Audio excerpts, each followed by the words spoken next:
Hello everyone, ಇವತ್ತಿನ recipe ನಾನು ಮಾಡ್ತಾ ಇರೋಂಥದ್ದು ಚಿಕನ್ ಗ್ರೇವಿ. ಓಕೆ, ಇವತ್ತು ಅದಕ್ಕೆ ಏನೇನು ಬೇಕು ಅಂತ ನೋಡ್ಕೊಳ್ಳೋಣ. ನಾನಿಲ್ಲಿ ಅರ್ಧ kg ಚಿಕನ್ನ ತೊಗೊಂಡು ವಾಶ್ ಮಾಡಿ ಇಟ್ಕೊಂಡಿದ್ದೀನಿ.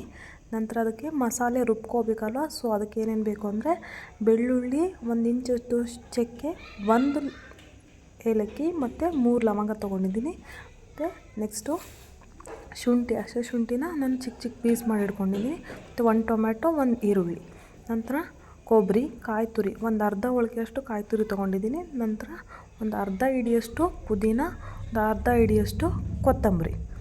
ಇದಿಷ್ಟು ನಾವೀಗ ಒಂದು ಜಾರ್ಗೆ ಹಾಕ್ಕೊಂಡು ರುಬ್ಕೋಬೇಕಲ್ವ.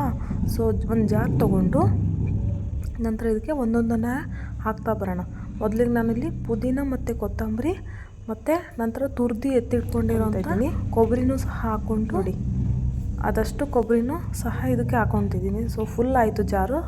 ಇದಕ್ಕೆ ನಾವೀಗ ಮಸಾಲೆ ಐಟಮ್ಸ್ನ ಶುಂಠಿ, ಬೆಳ್ಳುಳ್ಳಿ ಮತ್ತು ಚಕ್ಕೆ, ಲವಂಗ ಇದಿಷ್ಟನ್ನು ಹಾಕ್ಕೊಂಡು ನಾವು ರುಬ್ಕೊಂಬರೋಣ ಒಂದ್ಸರಿ. ಯಾಕಂದರೆ ಜಾರ್ ಫುಲ್ ಆಗಿದೆ. ಸೊ ಇದಕ್ಕೆ ಸ್ವಲ್ಪ ನೀರನ್ನು ಹಾಕ್ಕೊಂಡು ಸ್ವಲ್ಪ ತರಿಯಾಗಿ ರುಬ್ಕೊಂಡು ನಂತರ ಇದಿಷ್ಟನ್ನು ಉಳಿದಿರೋಂಥ ಮಸಾಲೆನೂ ಸಹ ಹಾಕ್ಕೊಂಡು ರುಬ್ಕೊಂಬರೋಣ. ಸೊ ಇದು ನಾನೀಗ ರುಬ್ಕೊತಾ ಇದ್ದೀನಿ ನೋಡಿ.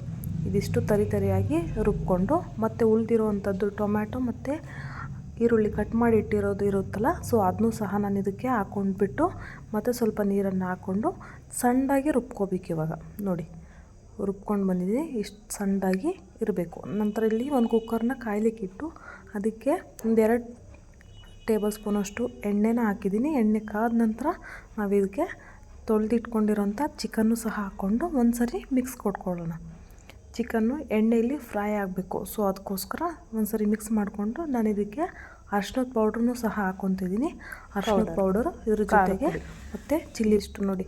ಸ್ವಲ್ಪ ಖಾರ ಜಾಸ್ತಿ ಬೇಕು ಅನ್ನೋರು ಸ್ವಲ್ಪ ಜಾಸ್ತಿ ಹಾಕ್ಕೋಬೋದು. ನಾನಿಲ್ಲಿ ಮೀಡಿಯಮ್ ಹಾಕ್ಕೊತಾ ಇದ್ದೀನಿ ನೋಡಿ. ಅದನ್ನ ಎರಡನ್ನೂ ಹಾಕ್ಬಿಟ್ಟು ಒಂದು ಸರಿ ಮಿಕ್ಸ್ ಕೊಟ್ಕೋಬೇಕು. ಖಾರ ಅರ್ಶಿನ ಪುಡಿ ಹಿಡಿಬೇಕಲ್ವ ಚಿಕನ್ನಿಗೆ. ಸೊ ಇನ್ನೊಂದು ಸರಿ ಮಿಕ್ಸ್ ಕೊಟ್ಕೊಂಡು ನಾವು ರುಬ್ಬಿ ಎತ್ತಿಟ್ಕೊಂಡಿರೋಂಥ ಮಸಾಲೆನೂ ಸಹ ಇದಕ್ಕೆ ನಾವೀಗ ಹಾಕ್ಕೊತಾ ಇದ್ದೀನಿ ನೋಡಿ. ಆದಷ್ಟು ಮಸಾಲೆನೂ ಸಹ ಹಾಕ್ಕೊಂಡು ನಿಮಗೆ ನೋಡಿಕೊಂಡು ನೀರು ಹಾಕ್ಕೋಬೇಕು. ಸೊ ಗ್ರೇವಿ ಥರ ಬೇಕು ಅಂದರೆ ಸ್ವಲ್ಪ ನೀರನ್ನು ಹಾಕ್ಕೊಳ್ಬೇಕು.